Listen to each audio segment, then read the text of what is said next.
Bonsoir à toutes et à tous. Nous sommes ce soir le 18 février 2024 et je voudrais revenir avec vous sur cet événement international de grande ampleur que représente l'annonce de la mort de Alexeï Navalny, cet opposant russe qui a été rendu très célèbre en 2020 à l'occasion d'une tentative mystérieuse d'empoisonnement qui aurait été perpétrée, d'après la version officielle des médias occidentaux, à la demande de Vladimir Poutine dans un aéroport lorsque ce Navalny faisait un trajet à l'intérieur, sur des lignes aériennes russes à l'intérieur du pays. Il y aurait eu une tentative d'empoisonnement au Novichok. Ça avait été...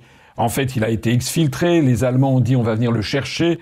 Et les autorités russes avaient donné leur accord d'ailleurs pour qu'ils viennent le chercher. Ce qui montre d'ailleurs au passage que l'objectif des autorités russes était quand même de lui sauver la vie, puisque, semble-t-il, et donc, il était parti, il a été en tout cas soigné et remis sur pied. Mais il y a une autre opposition en Russie qui est représentée par les représentants du Parti communiste russe, donc le grand parti communiste qui a été au pouvoir entre 1917 et 1991. Et ça représente encore un fort courant d'opinion. Et il y a donc, à l'époque, par exemple, Zyuganov, à l'élection présidentielle de 2000, Zyuganov avait fait quand même 29% des suffrages. Et Vladimir Poutine avait été élu avec 53% des voix, ce qui ne donne pas l'impression d'un pays où les élections étaient à l'époque particulièrement verrouillées.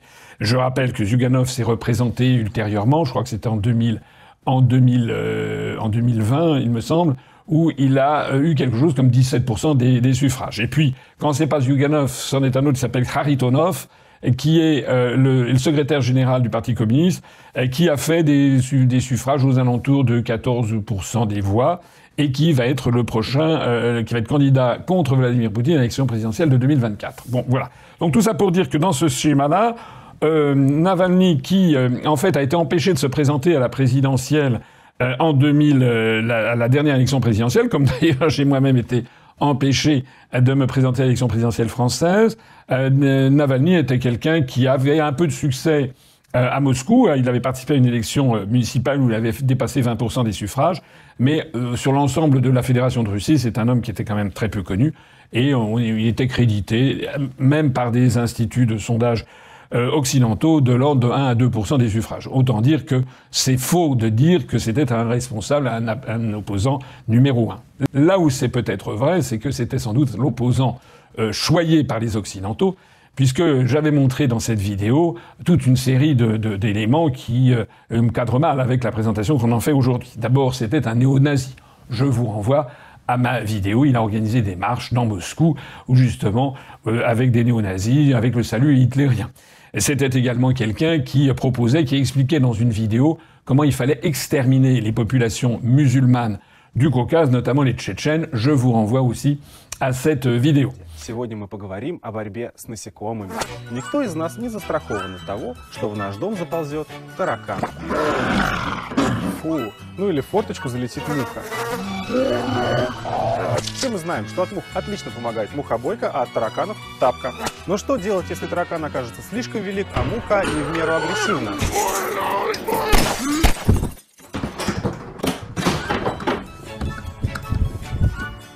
Ну а в этом случае я répondre pistolet. C'était également quelqu'un qui s'était fait connaître pour de nombreuses escroqueries, dont l'entreprise française Yves Rocher. Je vous renvoie au dossier. Je signale quand même que lorsqu'il a été incarcéré, mis sous les verrous, il a été condamné justement pour escroquerie à 9 ans de prison.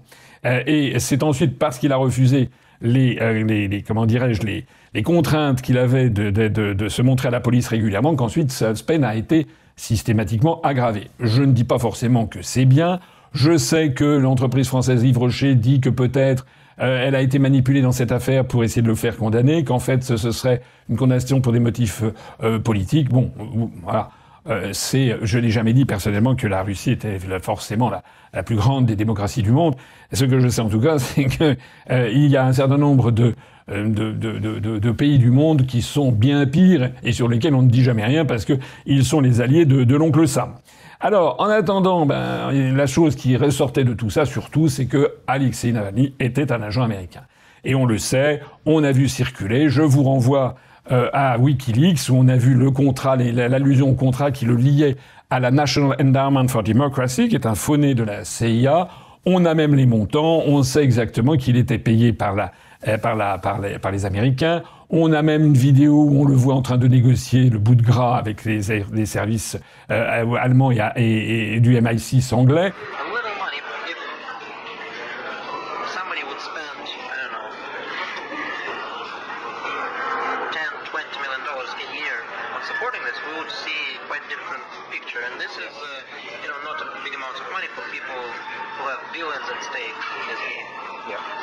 So that's the message that I'm trying to project in my fundraising effort and talking to people in business communities. You need to play on different chessboards. It's products, civil initiatives, propaganda. Bref, c'était un agent de l'étranger. Comme c'est une étiquette qui est apposée en Russie, étiquette qui est jugée tout à fait infamante en France et en Occident, on considère que c'est absolument scandaleux que certains soient étiquetés agents de l'étranger, mais de fait, c'était quand même un agent de l'étranger puisque rémunéré par des fonds des services de renseignement occidentaux et en particulier américains. En attendant, eh bien, le problème qui se pose, c'est que d'un seul coup, cet homme dont finalement on ne parlait plus, on apprend qu'il est mort.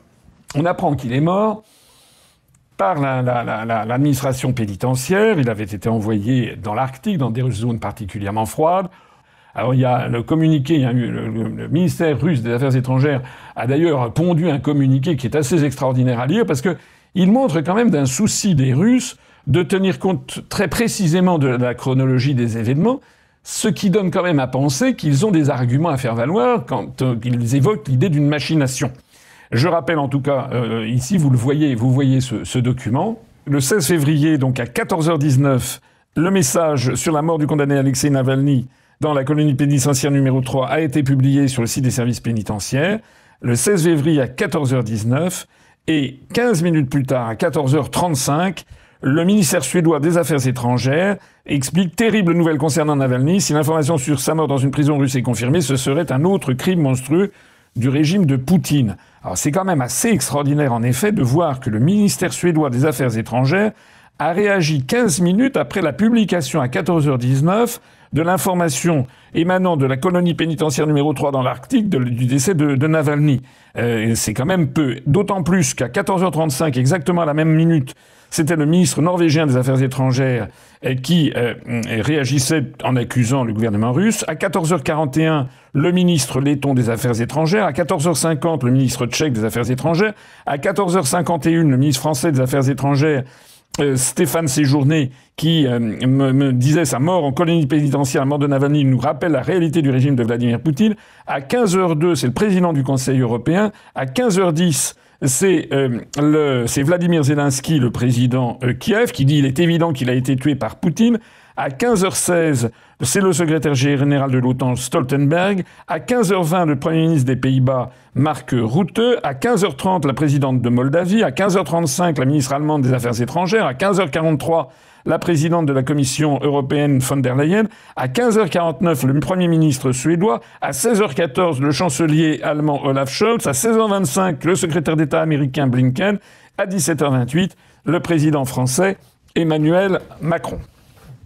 Alors, comme le fait remarquer le ministère des Affaires étrangères russe, en l'espace de 2 heures de temps, on a eu une avalanche, en fait, de tous les responsables, la plupart des responsables politiques du monde occidental, qui se sont précipités, sans même avoir la prudence, comme le dit le ministère russe des Affaires étrangères, de dire qu'il faudrait quand même déjà vérifier quelles sont les conditions de la mort, comment ça s'est passé, etc.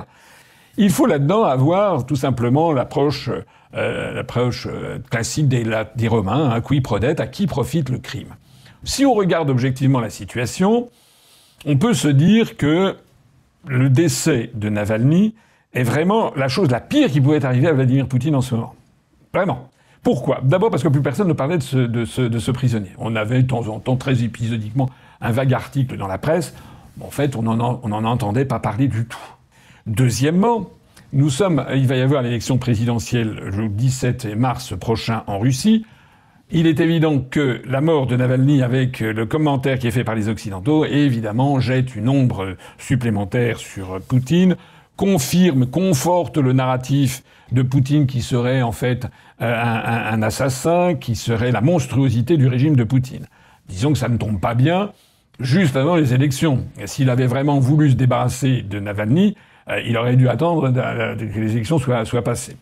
Troisièmement, et surtout, ça c'est un point important quand même dans la réflexion que l'on doit mener, c'est que Poutine venait de réussir un très grand coup médiatique qui était l'entretien avec Tucker Carlson. Tucker Carlson, ce présentateur américain qui est allé interroger Vladimir Poutine. Sur son seul compte, il a dépassé 200 millions de vues et j'ai vu que selon certaines analyses, on estime qu'il y a 1 milliard de terriens qui ont entendu parler, vu des morceaux de cet entretien. Poutine était apparu comme un homme qui était en pleine maîtrise de ses moyens d'ailleurs, d'une part, donc ça montrait toute la fausseté de tout le discours qu'on a entendu depuis 1 an et demi sur le fait qu'il avait des cancers à répétition, les pieds plats, la maladie d'Alzheimer, la maladie de Parkinson, qu'il était Asperger, qu'il avait le complexe de supériorité, complexe d'infériorité, enfin j'en passe et des meilleurs. On a vu quelqu'un qui est tout à fait en pleine forme intellectuelle, même assez espiègle d'ailleurs. Et moi je garde de cet entretien que j'ai regardé avec beaucoup d'intérêt.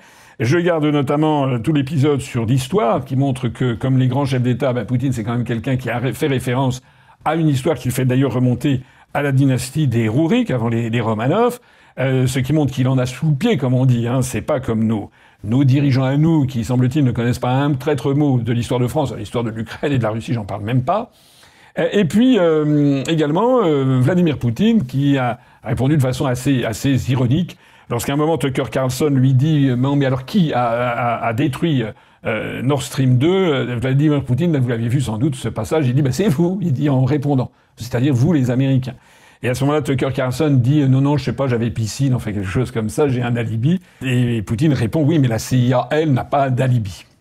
Alors, ce très grand coup politique et médiatique qui a ruiné d'une certaine façon des années, des mois et des mois d'efforts de la CIA et de tous les services d'information américains et de leurs subordonnés européens pour bâtir une image de Poutine, tout ça a été ruiné par cet entretien.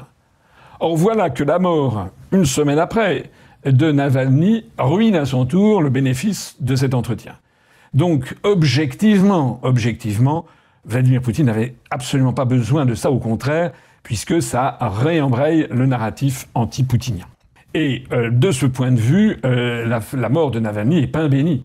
Pourquoi ? D'abord parce que, premièrement, comme je l'ai dit à l'instant, ça permet d'oublier tout de suite l'interview avec Tucker Carlson qui avait donné de Poutine l'image d'un homme raisonnable avec qui on pouvait discuter, notamment on pouvait bâtir un plan de paix. D'un seul coup, on le rediabolise à la vitesse grand V. Ça, c'est le premier point. Le deuxième point, c'est que ça fait une pression considérable sur les républicains, notamment à la Chambre des représentants, où les républicains américains traînent des pieds, c'est le moins qu'on puisse dire, en fait bloquent pour qu'il y ait une nouvelle vague de 96 milliards de dollars versés à l'Ukraine pour favoriser la guerre. La guerre contre la Russie, la poursuite du conflit. Et donc actuellement, vous savez que tout ça est bloqué, que les Américains ne versent plus d'argent à l'Ukraine ni d'armement, que Biden demande, il passe un petit coup de fil, là, puis il demande à ses larbins, Scholz, Macron, etc., de donner des milliards. Nous, Macron vient de encore lâcher 3 milliards d'euros à Zelensky, à l'insu des Français, contrairement à toutes les procédures constitutionnelles normales, la consultation et le vote des parlementaires français. On est dans une situation en France qui n'est plus celle d'une démocratie, ni même d'une république, mais nous sommes dans une situation de pure autocratie, de dictature d'un homme qui décide d'absolument tout. Il est évident que la mort de Navalny va mettre maintenant une pression considérable sur les républicains américains pour qu'ils acquiescent aux 96 milliards de dollars. Alors on en est là. Et alors, c'est là où je veux en venir, c'est qu'il se cache derrière tout ça une orchestration médiatique intense qui a été faite, dont vous avez été les témoins, dont nous sommes les témoins, et où l'on a vu d'un seul coup, je parle ici de la France, mais c'est la même chose dans les pays européens, de l'Union européenne, mais on a vu en France une espèce de... Un peu comme les dirigeants occidentaux qui ont tous montré patte blanche face à Washington en montrant du doigt Poutine, eh bien on a eu la réplique au niveau de la scène politique française, avec donc les responsables politiques d'à peu près tous les partis politiques, qui ont tous renchéri sur cette histoire, en faisant de Navalny quasiment un saint et un martyr de la démocratie et des libertés fondamentales, alors que je voulais quand même rappeler au début, c'était quand même un néo-nazi, un criminel, un génocidaire, un escroc et un agent des États-Unis d'Amérique. Ça fait quand même beaucoup. Bon.